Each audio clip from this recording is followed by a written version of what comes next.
Hallelujah, praise Lord. पुन्हा एकदा परमेश्वराचे आभार मानतो.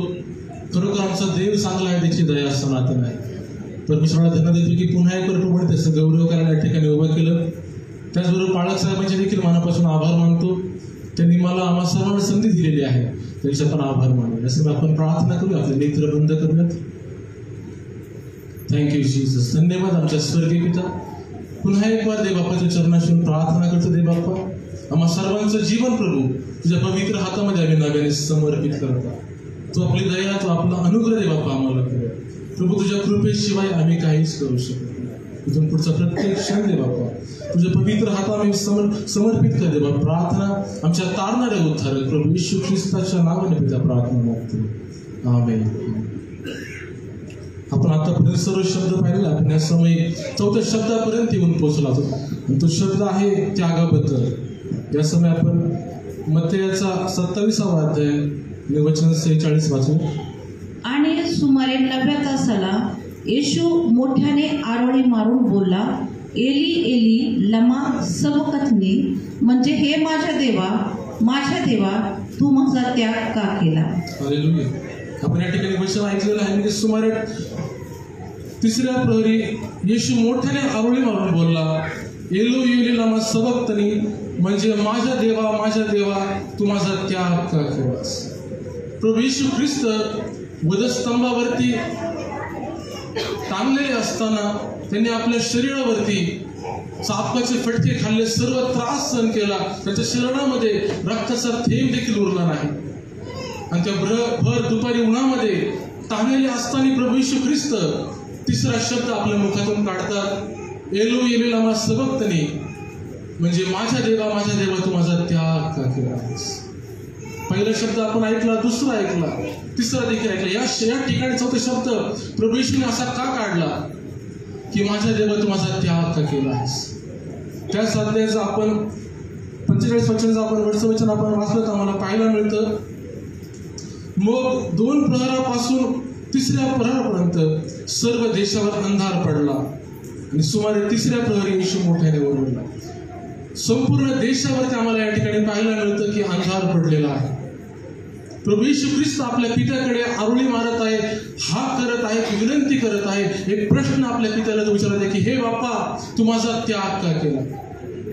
प्रेमनो, त्याग या शब्दाचा अर्थ काय होतो? त्याग म्हणजे वर्ज्य करणं, त्याग म्हणजे सोडून देणं, टाकून देणं.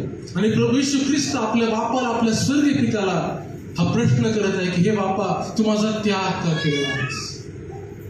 तू मला का सोडलेला आहेस, तू मला का टाकून दिलेला आहेस. या प्रश्नामागं प्रियांनो प्रभू येशू असं विचारण्यामागं प्रियांनो काय कारण आहे की पित्याने आपल्या पुत्राला या ठिकाणी का त्यागून दिलेला आहे, का सोडलेला आहे. त्याग म्हणजे दोघ जण त्या ठिकाणी विलग का झालेले आहे. पिता पुत्र पवित्र आत्मा त्रैक आमचा परमेश्वर, ते त्रैक असून ते एक आहे. या ठिकाणी तो एक प्रभू येशू ख्रिस्त आपल्या पित्याला असा प्रश्न का करत आहे. त्याग म्हणजे सेपरेट होणं. प्रिया, आपण जर पाहिलं उत्पत्तीच्या पहिल्या अध्यायामध्ये ज्या समय देवाने मनुष्याला घडवलं, सर्व पृथ्वीवर त्याला अधिकार दिला. पण ज्या समय प्रियांना तुम्हाला माहित आहे की मनुष्याने देवाच्या विरुद्ध पाप केलं, दोघांमध्ये काय झालं? अंतर पडलं. देवाने त्यांचा त्याग केला. दोघांमध्ये त्यागाचे एक वातावरण तयार झालं. कशामुळे? तर देवाची आज्ञा मोडल्यामुळे, पाप केल्यामुळे त्यांच्यामध्ये त्याग आला, अंतर पडलं, खंड पडलं प्रियांनो. पण या ठिकाणी प्रभू येशू आपल्या पित्याला हे असा प्रश्न का करते की देवा तू माझा त्याग का केलेला आहे. त्या प्रभू येशूने कुठलं पाप केलं होतं का प्रियांनो? बायबल सांगतो बाप्तिस्मा करणारा योहान प्रभू येशूला आपल्याकडे येताना म्हणतो, हा पहा जगाचे पाप हरण करणारा देवाचा निष्पाप निष्कलंक कोका. प्रभू येशू तो निष्पाप आणि निष्कलंक होता, पण देवाने त्याला त्यागलं का? देवाने त्याला का सोडलं प्रियांनो? कारण की ज्या समय उत्पत्तीमध्ये मनुष्याने पाप केलं, आदमाने पाप केलं, सर्व मानव जातीवरती पाप आलं प्रियांनो. आणि एकाच्या पापामुळे सर्वजण आपण पापी झालेलो. बायबलचं वचन सांगतं की कोणी देखील धार्मिक नाही, कोणी देखील नीतिमान नाही. सर्वांनी पाप केलं आणि देवाच्या गौरवाला ते उणे पडले, अंतरले. प्रियांनो, आपण सर्वांनी पाप केलं होतं. देवाने आपल्या पित्याचा, पुत्राचा आपला त्याग केला पित्याने. कशामुळे केलं? कारण की बायबल सांगते योहान 3:16 मध्ये की देवाने सर्व जगावरती एवढं मोठं प्रेम केलं की त्याने आपल्या एकुलत्या एका पुत्राला, काय वचन सांगतं सांगा, आपल्या एकुलत्या एका पुत्राला देऊन टाकलं, त्यागून टाकलं, यासाठी की कोणाचाही नाश होऊ नये तर सर्वांना सार्वकालिक जीवन प्राप्त व्हावं. देवाने आपल्या पुत्राचा त्याग का केला, पित्याला पुत्राचा त्याग का केला तर सर्वांना, तुम्हाला आणि मला जीवन प्राप्त व्हावं. प्रभू येशूच्या ठाई प्रियांनो कुठला दोष नव्हता, तो निर्दोष निष्कलंक होता, देवाचा पवित्र असा तो पुत्र होता. पित्याने त्यागले त्याला कशासाठी प्रियांनो? तुमच्यासाठी, माझ्यासाठी.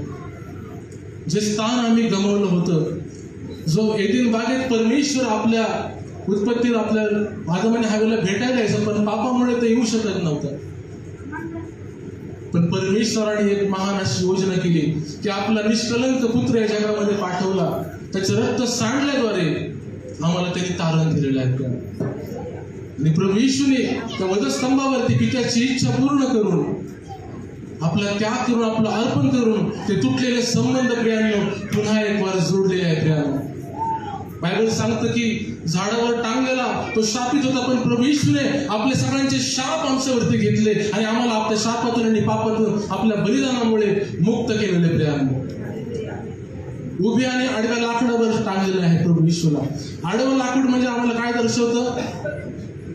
गणिताच्या भाषेमध्ये काय दाखवतं? आडवं लाकूड वजाबाकी, आणि वजा म्हणजे आमचं जीवन प्रियांनो पूर्ण वजाबाकीमध्ये चाललेलं होतं. आमचं जीवन ऋणामध्ये होतं, आम्ही पापामध्ये होतं, आमचं जीवन नाशाकडे चाललं होतं. पण देवाने आपला पुत्र स्वर्गातून खाली पाठवला आणि त्या वजाबाकीला देवाने अधिक केलं. आमच्या जीवनामध्ये देवाने अधिक आणि अधिक जोडले. आमचे सगळे पाप आणि शाप देवाने ते नाहीसे केले आणि पुन्हा एक वेळा देवाने आपल्या कृपेने ते संबंध आपल्या पुत्राला पाठवून जोडलेले आहे. माझ्या बापा तू माझा त्याग का केलाय? देवाने आपल्या पुत्राचा त्याग प्रेरणा केला की आमच्या जीवनासाठी त्याने त्याग केलं आहे, जेणेकरून आमचं जीवन त्यागामध्ये नाश होऊ नये. प्रियांनो खरोखर परमेश्वर आमच्यावरती किती महान प्रेम करणारा देव आहे. आपण पाहिलं याचं उत्पत्तीचा 3रा अध्याय आपण पाहिला, वचन 18 ते 19 आपण बघूया थोडक्यामध्ये. उत्पत्ती 3रा अध्याय वचन 8 ते 19.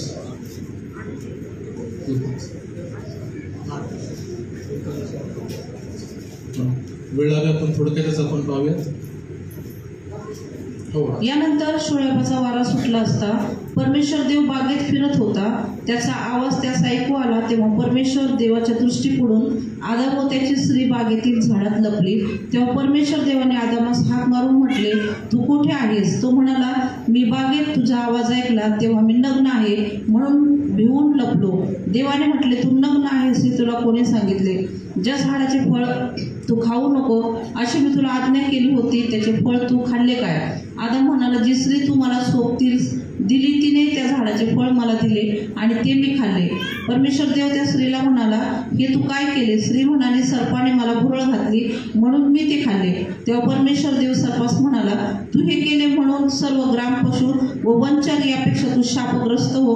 तू पोटाने चालशील आणि आयुष्यभर माती खाशील आणि तू व स्त्री तुझी संतती व तिची संतती यामध्ये मी परस्पर वैर स्थापेन. ती तुझे डोके फोडेल व तू तिची टाच फोडशील. तो स्त्रीला म्हणाला, मी तुझे दुःख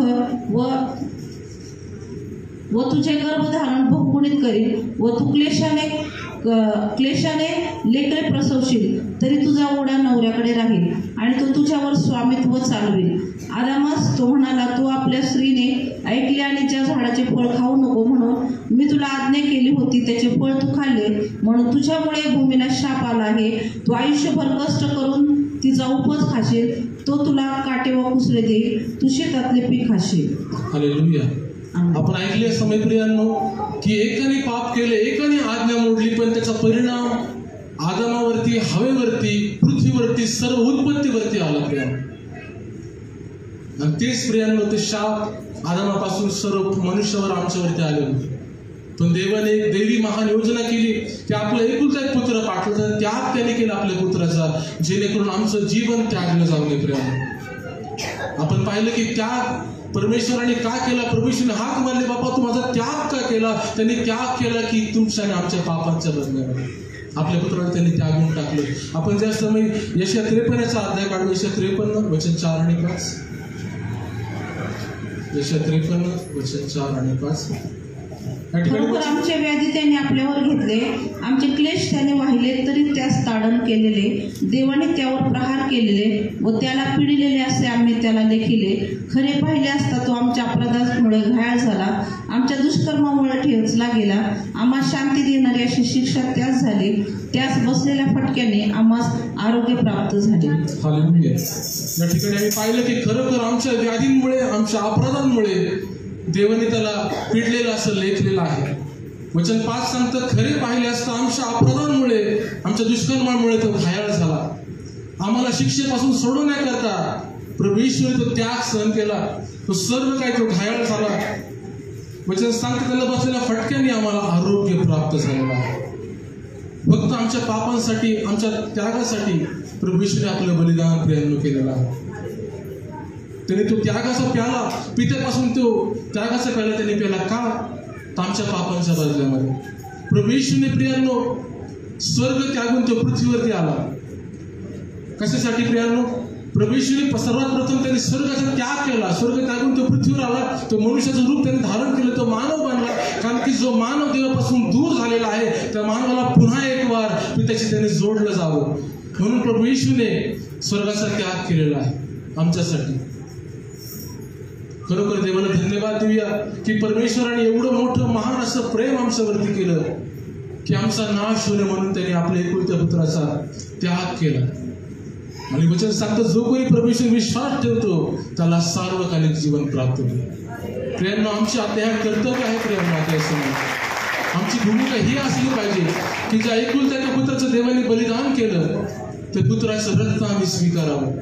पाप क्षमा स्वीकारून आम्ही ते देवाचं सार्वकालिक जीवन प्राप्त करावं. परमेश्वर दयाने कृपा करू की आम्हाला ते त्यागाचं महत्त्व कळावं आणि आमचं जीवन आम्ही देवाला समर्पित करावं. परमेश्वराला आपण धन्यवाद देऊया सर्व गोष्टीबद्दल.